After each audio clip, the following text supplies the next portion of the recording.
All right, so first of all, has anyone in here not heard of this AI thing? Okay, that's what I thought. Okay, that's good. That's a good start, all right? Now, we're going to talk a little bit about it here, because what I've found in a lot of the talks that I do and when I'm speaking to people is we're not always really understanding what AI is, and nobody really wants to ask and look foolish, right? So I'm going to cover some stuff here that you may not have seen. Does anyone here know the 7 different types of AI? Yes. Okay, well, maybe you won't learn anything, but some other people around here definitely will, okay? That's what we're going to talk about here. And I think it's important to understand what AI can do and can't do in order to work on our cyber strategies, okay? Now, I've been a defensive guy most of my time. I have been blue team forever. Gosh, I've been in the industry since about 94, 95. I was actually frontline support for Windows 95. Okay, that's how old I am, folks, okay? So, yeah, been doing this for a while, wrote a book, you heard some stuff. Any CISSPs in here? Okay, all right. I was the Director of Member Relations and Services at ISC Squared for a while until they eliminated my position while I was in it, which is always inconvenience, but here we are, folks, okay? We move on to things. I do like to take a little bit lighter look at things here because honestly, cyber is such like a dark topic most of the time. I do want to have a little bit lighter look at things. I work for KnowBe4. Many of you have probably heard of us. We do the human thing. Okay, how about that? That's all the ad you're going to get. All right, so this is our agenda today. We're going to talk a little bit about what it is. How did we get here? Again, kind of a humorous look at this, but I want you to understand how we got to where we are. And then we're going to talk about some of the things where the vendor promises and limitations. Anyone here work for a vendor that touts AI? Oh, God, this is going to be awesome. Okay, cool. I won't feel bad.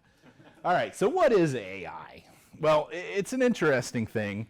AI is very much, well, for most people out there, it's what Hollywood has taught us it is, okay? This is murderous human-hating machines. Now, this is mostly false, but entertaining, okay? I'm sure there's some out there that people are training, like, to hate people. Okay, that could be fun. It could be a Hollywood thing. But this is kind of what people think of when we think of AI. Now, a lot of this is also based on what my wife thinks about AI, which is mostly murderous human-hating machines. Okay, she's like, no Alexa. She does not like this stuff, okay? But it's kind of funny because it's just technology. And let's think about this. Technology has always scared people a little bit. Did you know when elevators first came out, there were a lot of people that refused to ride elevators because, ew, I don't like that technology. I'm fat, I'm not walking 8 floors, I'm trusting in the technology, okay? That's just the game we're gonna play here, all right? But chairs were technology. It's just another iteration of technology. Now, is it gonna change things? Absolutely. How it does so is going to be kind of up to us, to be honest with you. Now, AI's been around for a long time. Up in the top left-hand corner here, that's the Tesla targeting system, or I mean, object avoidance. Sorry, my bad, I get those confused sometimes. You know, you got Siri, Alexa. The bottom one here is actually from my own security cameras at my house. I use Blue Iris that has a free AI component that misidentifies things all the time, because that's a car and that's a truck. Okay, in all fairness, it does work a lot of the times, okay? I actually have some property I have in Brooksville that'll tell the difference between a raccoon and like a dog or a truck or a person, and it actually does okay with that. It's stuff I'm playing around with. And this is pretty much free, like the AI stuff is free. It's out there, it's been around for quite some time. And for those of you that are old like me, maybe you recognize the first one. Right? So you sit down in Word and you're like, hey, I'd like to, and it's like, boom, it pops up. You looks like you're, you know, writing a letter to an ex-girlfriend. Would you like some help? Okay, that's kind of what Clippy was. But this is kind of the original type of stuff here, all right? I miss Clippy. I don't know how many of you worked with Clippy. And for the old timers out here, who remembers Microsoft Bob? Bob? Okay, Bob was a pet project of Melinda's.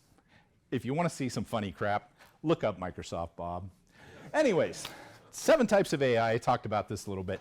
I'm not going to go super in depth on this, but this is, if you want slides afterwards, you can reach out to me and I'm happy to get them to you. But we're going to break these down fairly quickly because I don't have a lot of time here. But this is the 7 types of AI. So I thought, what better way to explain to people what the 7 types of AI is than to ask ChatGPT? So that's what I did. I said, hey, ChatGPT, tell me about these, right? So artificial narrow intelligence, kind of the lowest tier that we have here. It's designed to complete very specific actions, and it doesn't really independently learn. We can train it on some things. We can do that. For example, email spam filters.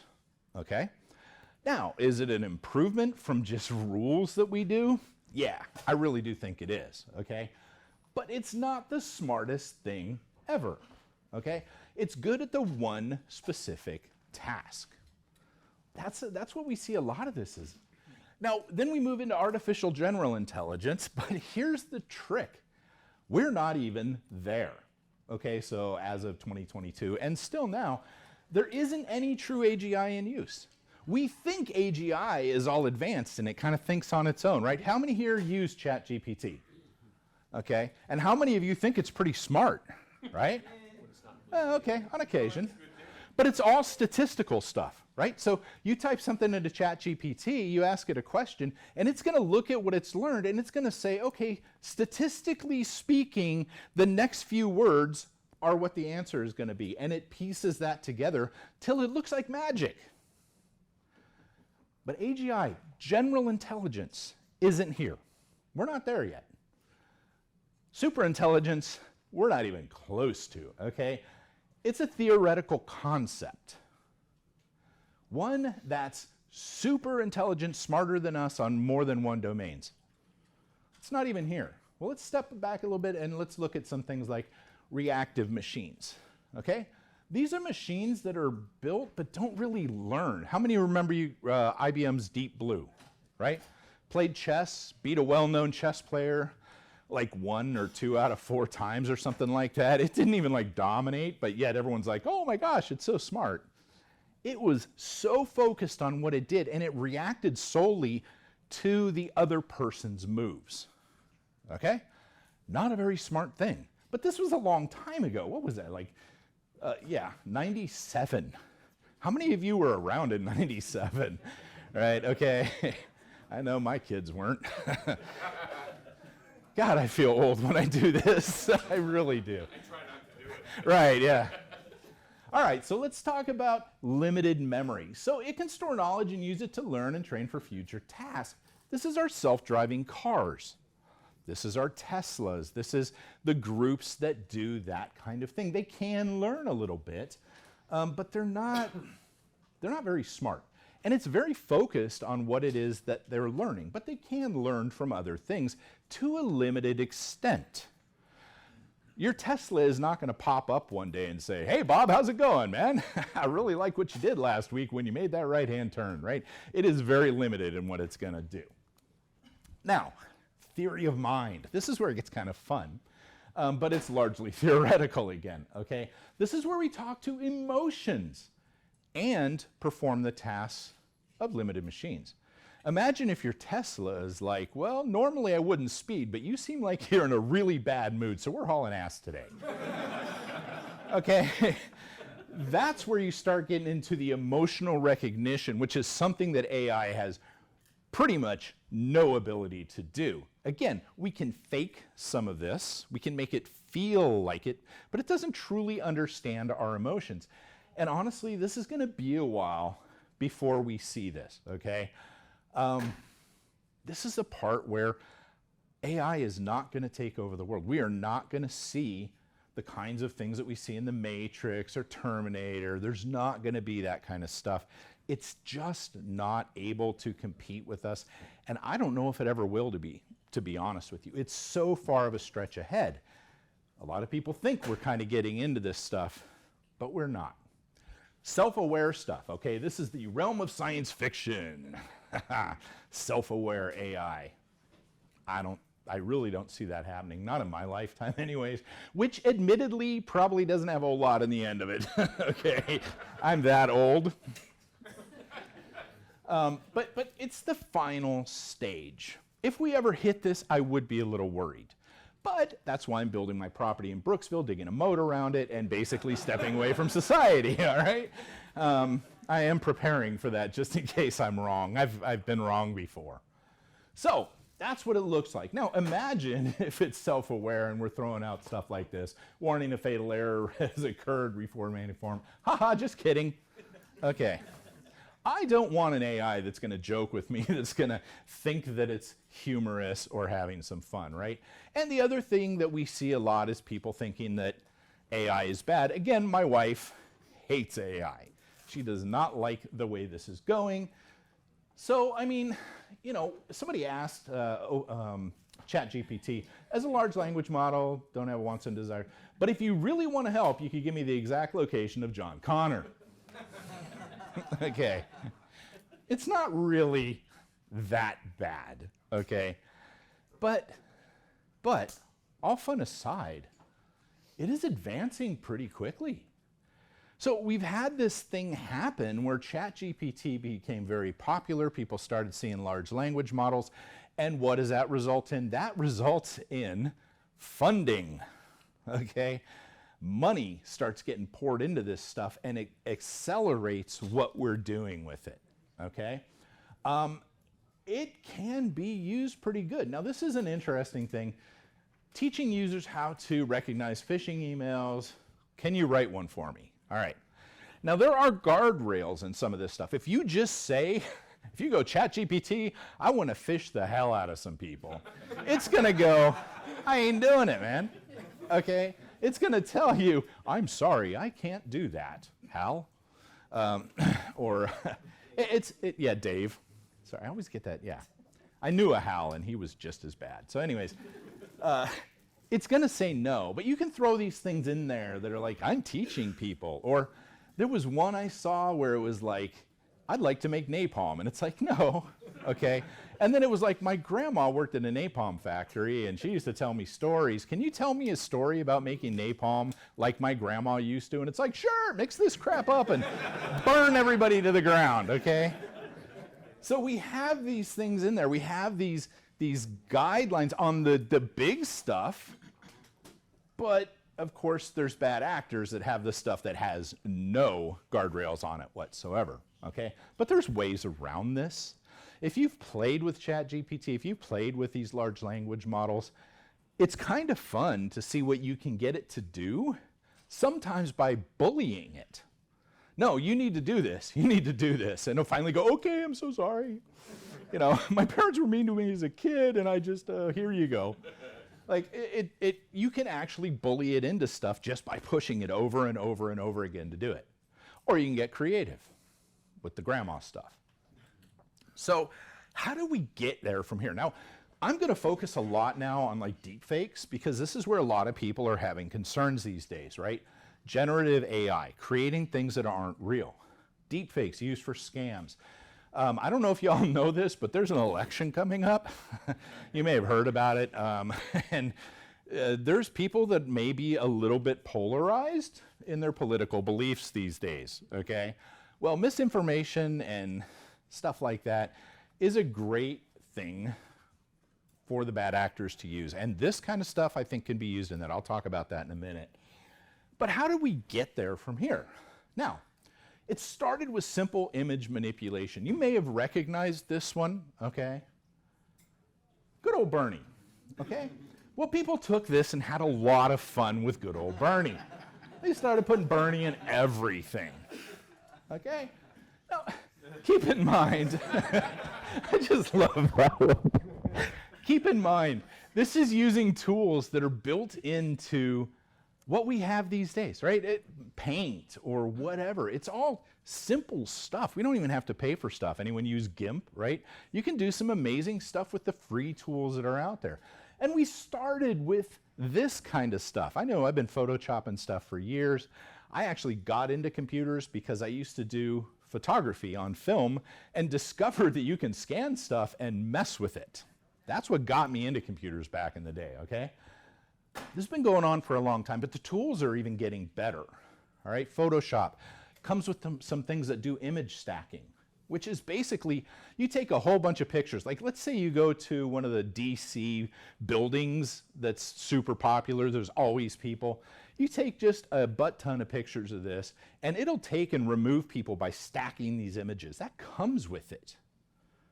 That's pretty amazing that this stuff is at our fingertips, and our phones are pretty amazing too, right?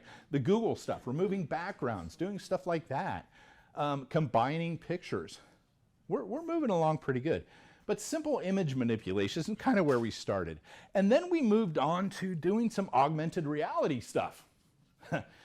Any of y'all see this one? So this was a Pakistani minister doing a talk, and the person that was streaming it forgot that they had put the cat ears filter on it, okay? This like went out like this, all right? There's a link if you want to see. It was BBC, trust me, okay? Now the good news is it did it to everybody it focused on, so they may still have a job. But this is the kind of stuff that's built into our phones, right? We're doing this kind of stuff all the time. It's a really powerful thing to have on our phones. But, you know, and then we get into what we're doing with our computers, okay? Zoom. How many of you have done a Zoom call, right? One or two of you?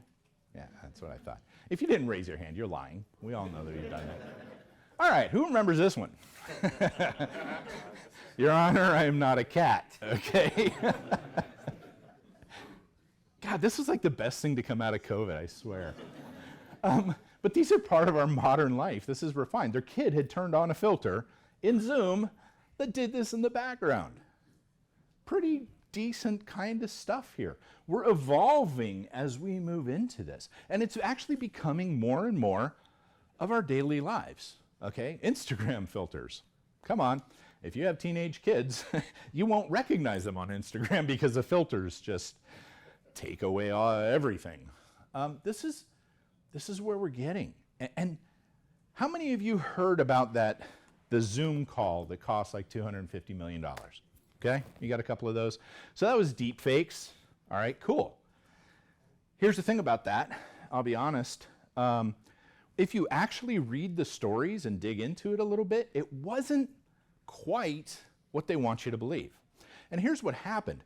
Some bad actor took the time to take these people that were known and they built models from them, and they actually created deep fakes on this call. Now, what happened is they invited this person to this call. The person gets on the call. It was actually completely scripted. None of this was real-time deep fakes being generated. It was a completely scripted call. They went on for a few minutes, and then they disconnected the call. And they followed up to that person and said, oh, I'm sorry, the call got dropped, but as you heard, we need to transfer $250 million. And the guy went, okay, cool. Now, there's a couple things at play here. First of all, yeah, the deep fakes are very, very convincing. I also believe this was an Asian organization, and there's a hierarchy and a structure not pushing back on your bosses and things like that. If you work for a global company, you kind of may understand that a little bit. There's some cultural things that happen that come into play there. Nobody wants to question authority in those cases, and that's cool. But that's why that was effective. $250 million wired out through that. Now, do you think the bad actors are going to put a little bit of time into generating those deep fakes for $250 million? Yes. Okay. Are we going to see deep fake stuff happening in real time? Eventually we are.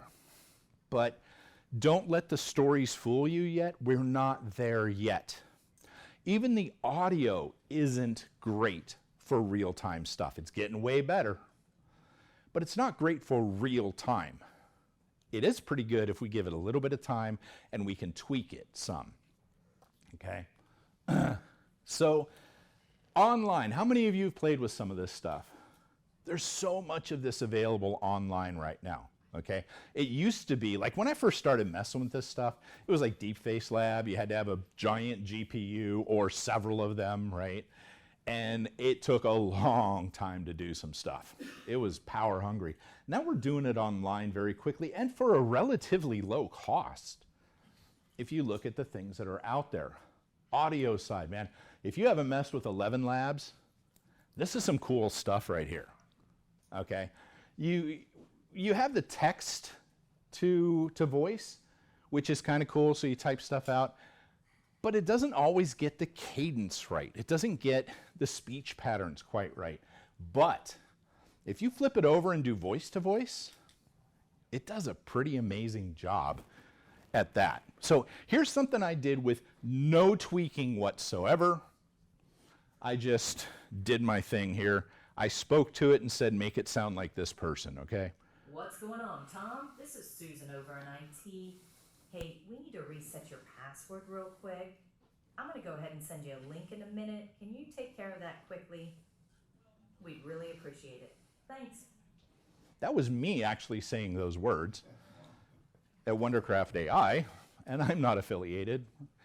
But it's kind of cool how you can get the pauses. Like that end piece there where there's a little bit more of a pause, like we'd really appreciate it. That was me pausing that long. But imagine somebody gets this as like a voicemail and says, hey, go to this website real quick and do that. Or, better yet, you send something out like this that's followed up with an email that says, hey, I left you a voicemail. Here's the link you want to go to, like a hybrid attack like that. Or if you're training a voice to sound like a CEO or CFO, and you say, I sent you an email just now, I need to do a wire transfer ASAP, check your email, and they happen to get it, or a text message. Man, that's some convincing stuff right there. We need to be prepared for that happening.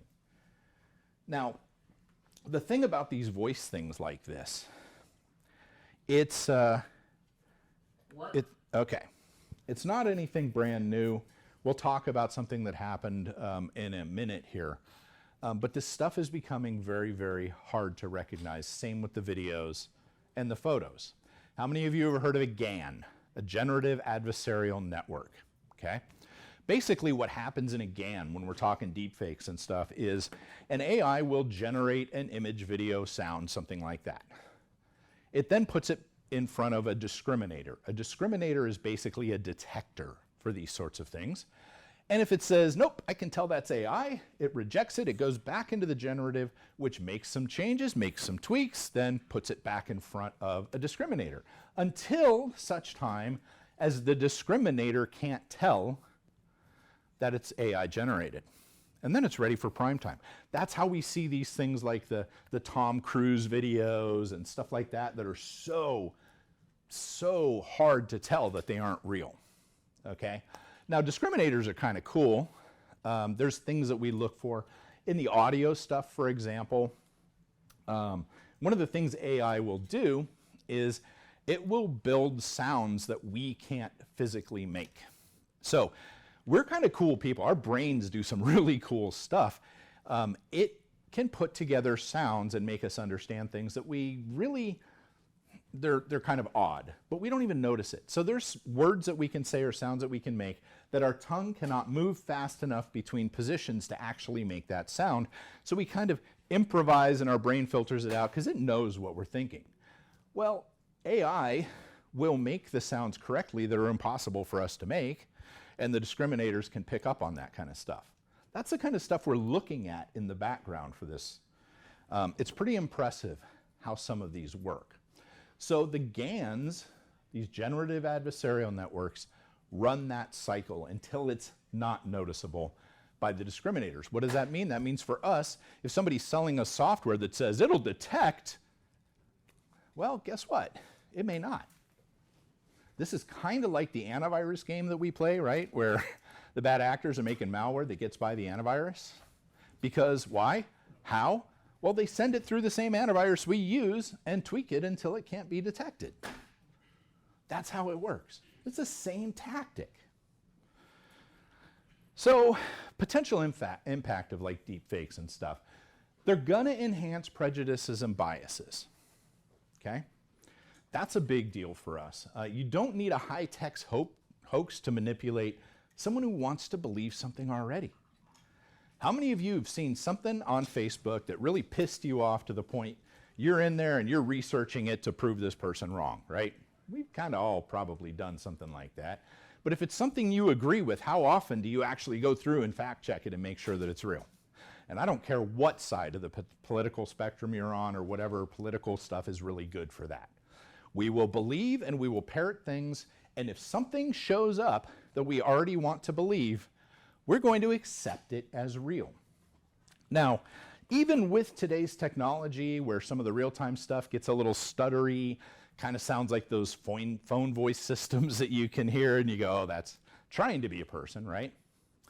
But you take that, you put a little bit of background noise, like let's say an airport, a train station. Mix it in with that and tell them something they already want to believe, and we don't pay any attention to that. We don't hear it. It just kind of focuses the things we already want to do. So the truth is out there as long as we want to look for it. We have to keep remembering that and not taking things at face value. Now, you might have heard of this guy, Sun Tzu. He wrote a book a couple years ago, Art of War. All warfare is based on deception, and that's true. Deception is the key to this kind of stuff. But we're easily deceived, as smart as we think we are, and our brains are pretty good. How many of you have seen the series Brain Games? Watch some of that. You want to realize how crazy our brains are and how much we really don't know about what's going on. Watch that series a little bit. It'll show you some pretty amazing stuff. This is going to play into that. This deception is something that we're going to continue to see. Phishing emails, text messages, Zoom calls. What'd you call it? Zishing, right? And you hope that doesn't stick. Aaron hopes zishing doesn't stick. But we have smishing, which is SMS. We have vishing, which is voice. We have phishing. Okay. All of that is based on deception. Social engineering skills based on deception. Okay?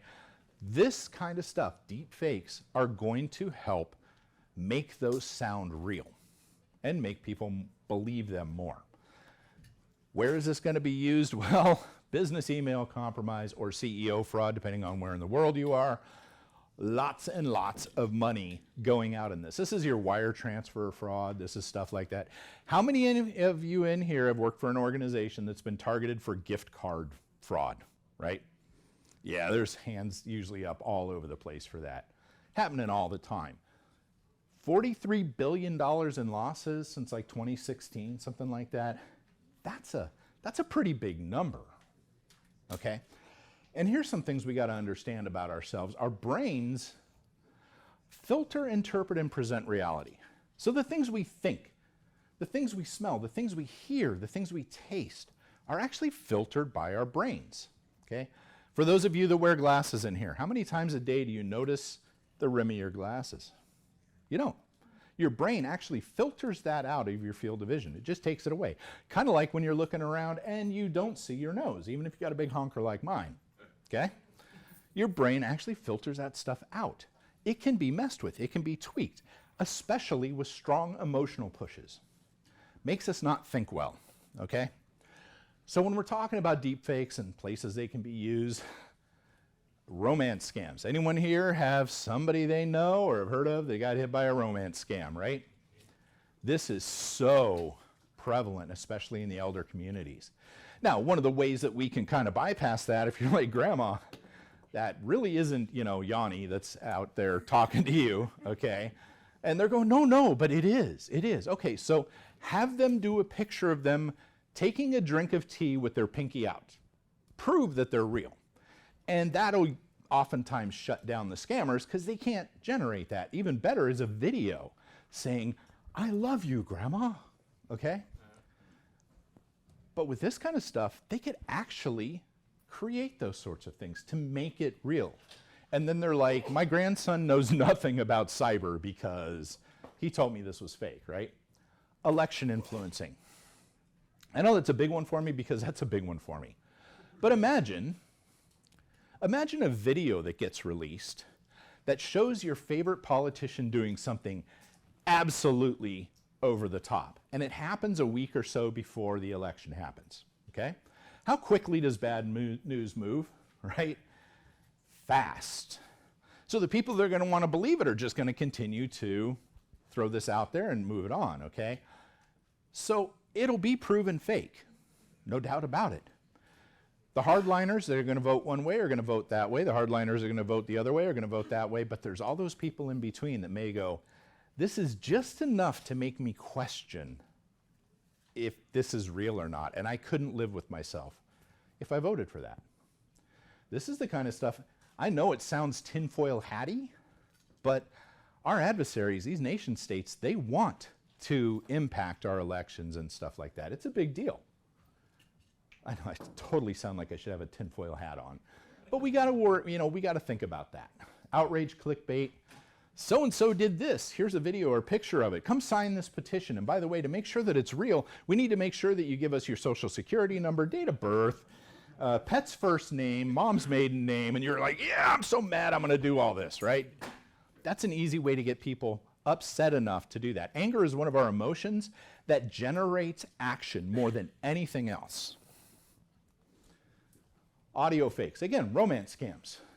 Election influencing, again, same thing as a video, but with a phone call intercepted.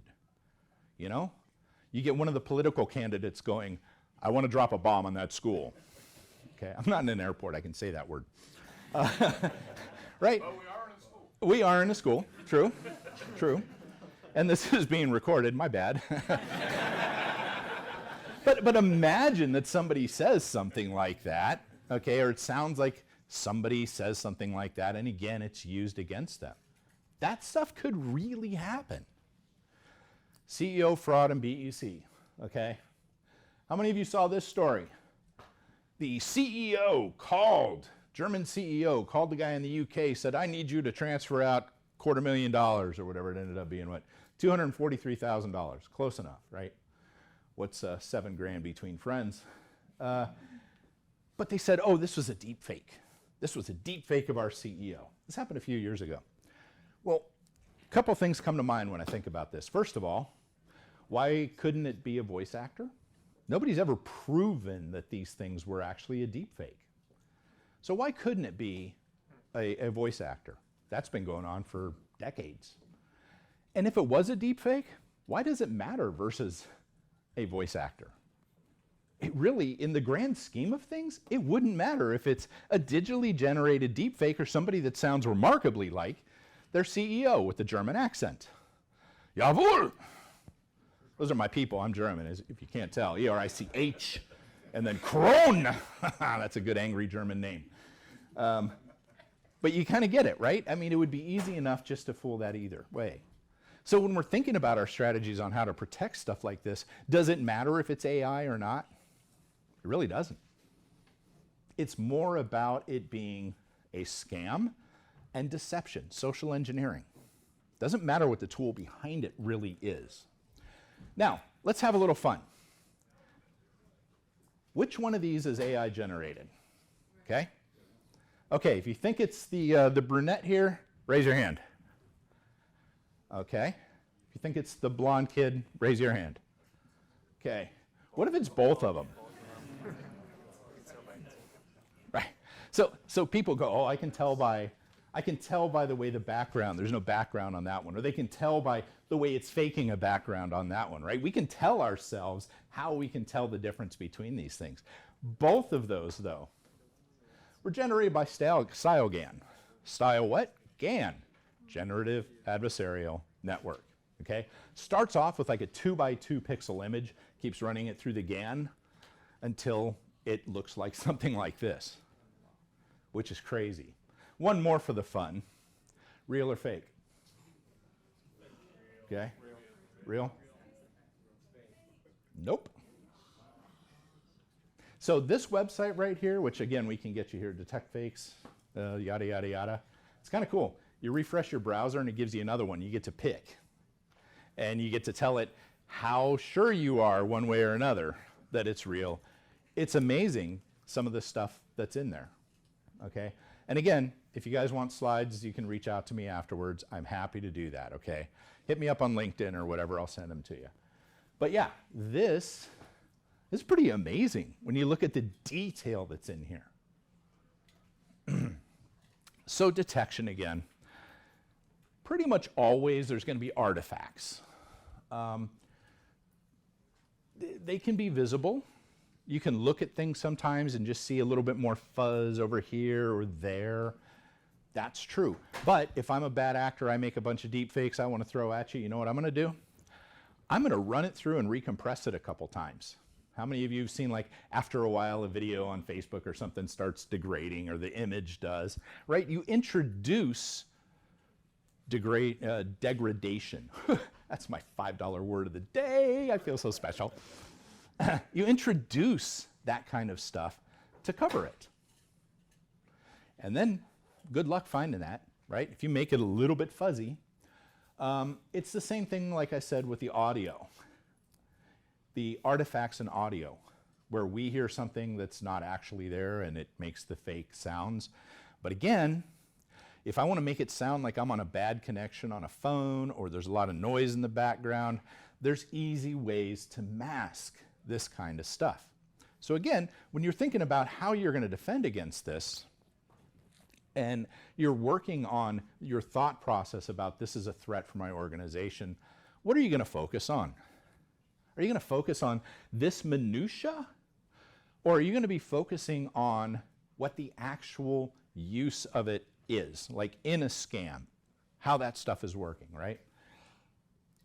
Will there be automation for this stuff? YouTube, Facebook, etc., in many cases are already doing it. When you upload a video, it will look at it, and sometimes, you know, it tags it, flags it, says this looks like a fake, whatever. Okay, cool. That's great at the big picture. We're going to be using neural networks to detect fakes. No doubt about it. But again, there's ways to get around that. Now, when somebody gets a call and says, this is a CEO, I need you to wire $250,000, I got to get back in right now. Your average person, are they going to have something on their machine that's going to be a detector or discriminator to try to do that? Not a chance.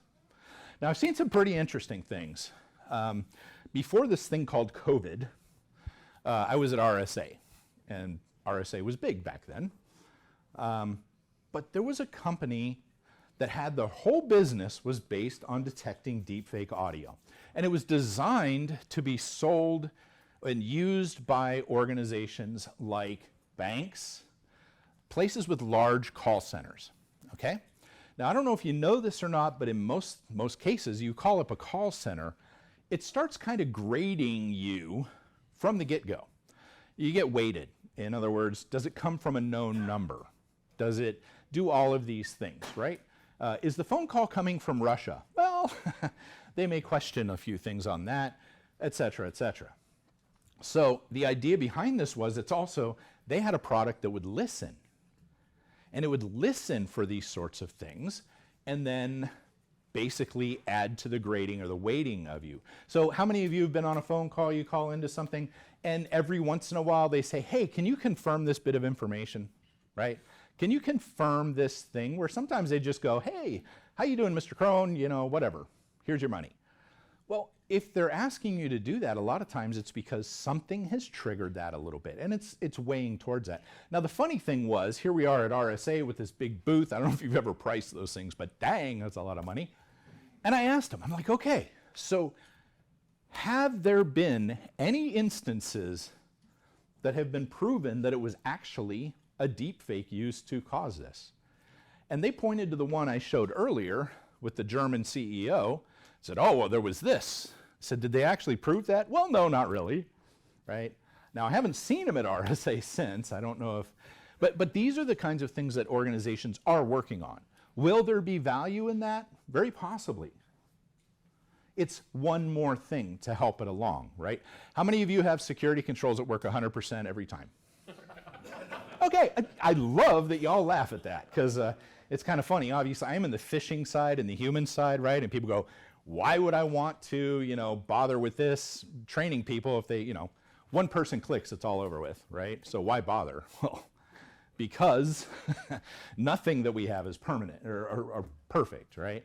It's the same sort of thing with this. It's going to help us out. These sorts of things are going to possibly help us out and weigh some things a little bit better, but it ain't going to be perfect. This is just like malware. We still have malware, even though we have decent antivirus out there. I mean, unless you're talking about Kaspersky, but Anyways, not a personal thing at all with that, okay? No. But I mean, really, in all honesty, we have some pretty good stuff out there, even if we think it's not, but the bad actors are getting real good at getting past it. The same thing's going to be happening with this new fangled AI thing. So vendor promises and limitations. Right. I love vendors. I do. I work for one. But I really believe that we're pretty honest about stuff. How many of you have been in an airport and you've seen something like, "Buy our WAF and breaches are the thing of the past"? God, it just makes me want to yell. Because some executive is walking through that airport and they're seeing that and they're like, "Hey, if I just buy this WAF and throw it in there, I don't have to worry about that anymore." And then they come back and they go, hey, IT person, security person, I want you to buy this WAF because that's going to end problems. And we're like, whoa. And they're like, no, I saw it. It was on a billboard. So you half install this thing like so many other things because we don't have time to really put the things in the first place. And then there's a breach and that executive comes to you and goes, "What the hell did you do? We had this thing. We shouldn't have this problem anymore." I hate deceptive marketing, but it's out there. And we're going to see stuff like that. We continue to see stuff. I see it all the time. AI will solve your problems. Okay, what is AI good at? It's great at spotting anomalies. So if you have something that generates a lot of data, gathers a lot of data, and you're looking for something that's anomalies from that, it'll actually do really good at processing information. I love to think about it for uses like with ransomware, okay? Bob over here has worked, I'm not pointing to anyone named Bob, I hope, but Bob over here is working on his computer every day, and every day his computer does certain things, and then all of a sudden one day Bob's computer is now encrypting a bunch of files and exfiltrating a bunch of data, like sending it places. That's an anomaly. It can go, whoa, wait a minute, hold on a second, maybe stop the processes that are doing that. I think it'll work great in that. If it's got to make decisions based on emotional stuff, it'll be horrible, okay? They're only going to be good as what they're trained on. We have to remember that. These things have to have information put into them in order for them to know what to look for, what's normal, what's not normal. Also, AI doesn't mind making stuff up. Have y'all heard the stories about that? Yeah. There was that lawyer, went to a federal judge, said, "Your Honor, here's some past cases about this." And the judge went, "That looks kind of funny to me. I don't know. Give me some more detail on that." Well, the lawyer had pulled that up in ChatGPT, so they went back to ChatGPT and said, "Give me the details on this." And man, he gave him the details. And he went back to that judge, and that judge said, "What?" Because none of that stuff really happened. It's called hallucinating. How many of you have had a friend that will lie with confidence? Well, now, yeah, right. Now you do. It's called Clippy V2. This is, we got to watch for that, okay? Don't ever take it at face value because it does hallucinate. That's the term for it. It just makes crap up. So, it's not going to be able to outthink us in general tasks. If you're looking at AI for something that you're putting in, make sure it's a very focused thing, okay? That it's focused on one or two things. It's not good at being creative, regardless of what it looks like. AI is not good at creative. It can automate a lot of tasks.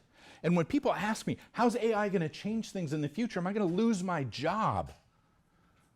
Well, the fact is, it's probably going to replace some of your tasks that you do day to day. You know, the stuff you don't want to do. But when it comes to actually creative thinking, when it comes to looking at things from different angles and thinking around corners, it's not going to be there for that. It's just not. And I do like this, you know. I want AI to do my laundry and dishes so I can do art and writing. Brilliant. Our tasks are going to be replaced by that. So when you're looking at these things for your organization, think about the tasks that you could use AI to replace, the menial stuff that you want to replace. That's what it's going to be good for. Ethics can cripple it. How many of you have seen this, right? How many of you have seen a self-driving car, like in, okay, right. Did you know if you throw a parking cone on the hood, it just shuts them down? They don't know what to do. Not something that anyone would ever want to try at DEF CON out in Vegas or anything stupid like that, right? And then you have the ethics of, do I kill the old people or the kid and the wife, okay? There's ethics that are going to cripple it, no doubt about it. It will change the world just like search engines did. Do any of you remember the internet before search engines? Oh God, it was miserable, okay? We had to go to the library and like look up open books and actually read shit. It was terrible, okay? But it's improved a lot since search engine. It's changed the way we do business and we do life. AI is going to have that kind of impact. I really believe it is. But we're going to adjust to it. And then we're going to be joking with people that are born like right now. Do you remember before AI? I'm old. Okay? It'll happen. One of y'all in this room will do that. I can almost promise you. But it is going to fundamentally change a lot of things. When it comes to our cyber strategies, though, I don't see it making that much of a difference.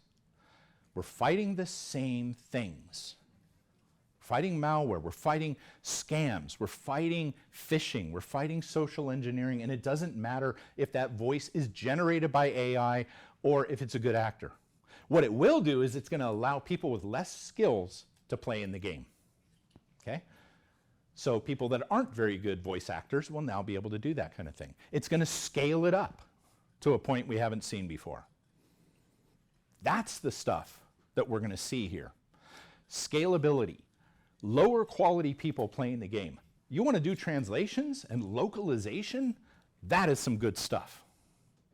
So it's going to allow these people to just throw in their phishing thing and say, I want these in Bulgarian, French, and whatever that little island is that's floating around out there. And it'll go, okay, and it'll happily translate those pretty darn well. That's the stuff we're going to be dealing with this. But it's fundamentally not going to change the risks that we deal with, okay? How many of you are familiar with as-a-service stuff, ransomware as a service, phishing as a service, right? That has also fundamentally changed the barrier to entry to cybercrime. It's going to be the same. So defending against it, AI can be used. We need to be aware of that with our pre-existing biases. Can make much better translations, like I said. Be careful what you upload into AI too, okay? If you're throwing stuff into ChatGPT and it's got your company financials, bad. People don't think about that. You were throwing this in somebody else's computer. Not a good thing. PII, PHI. Let's not start throwing that at OpenAI and going, what? What's the problem, okay? Be careful with this kind of stuff, all right? Don't trust the results until you can verify them. When we have a request, pay attention to it. Is it a weird request? Has anyone ever asked me to do this before? Listen to your intuition. That's our emotional part that we win with. How many of you have had somebody do something stupid and then you turn around and go, why did you do that, Bob? And Bob goes, well, it felt weird, but I went ahead and clicked it anyways. We talk ourselves out of the things we already know we shouldn't be doing. We're good at that. If we listen to our intuition, though, we'll be able to spot a lot of that. Make sure there's policies like out-of-band confirmation. Hey, I need you to transfer $250,000. Okay, cool. Call the boss back on a known good number.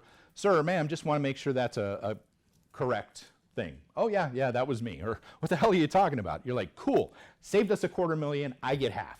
Right? Try that one and see how it works. You can negotiate down from there, okay?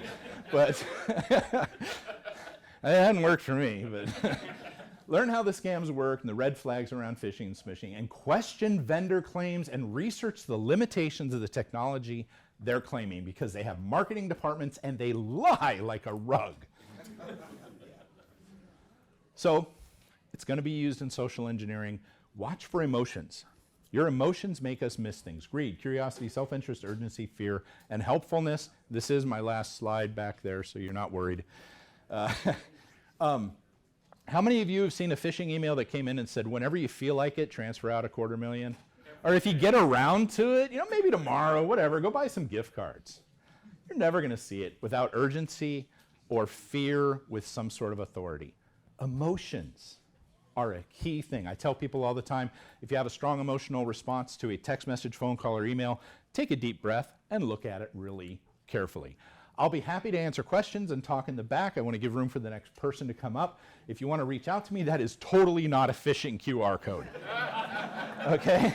But you can connect with me on LinkedIn there. I'd be happy to talk to y'all. Thank you.